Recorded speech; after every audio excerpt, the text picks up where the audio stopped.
If there's a fisherman in a village who now has some free access to the internet to help sell some of his fish and provide for his family, no one gets hurt by that, right? And that's good. We need to get everyone on the internet.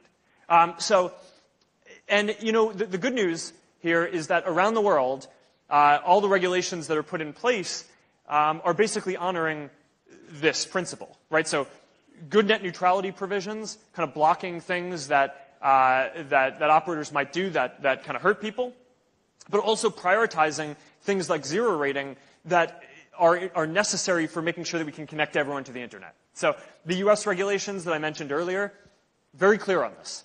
Very strong net neutrality provisions, completely separate in terms of how they treat zero rating and not blocking zero rating at all, right? So, and that's a country where most people have access to the internet. It's not like India where 1 billion people don't have access to the internet, and even more innovation is necessary to expand on that.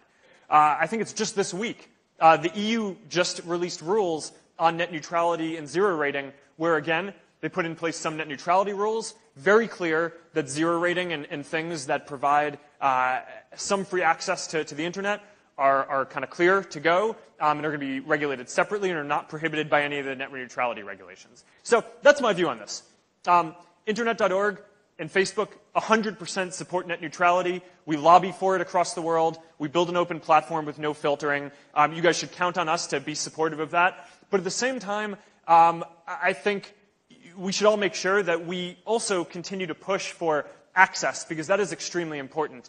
And I'll leave you with one thought on this, which is that most of the folks who are pushing for net neutrality have access to the internet already, right? So I see these petitions going around net neutrality, and that's great, right? We need to mobilize on the internet to push for this stuff. But the people who are not yet on the internet can't sign an online petition pushing for increased access to the internet, right? Yeah, and I think that this is a really key point. I think we all have a moral responsibility to look out for people who do not have the internet and make sure that the rules that kind of benefit us and make sure that operators can't do anything that hurt us don't get twisted to hurt people who don't have a voice.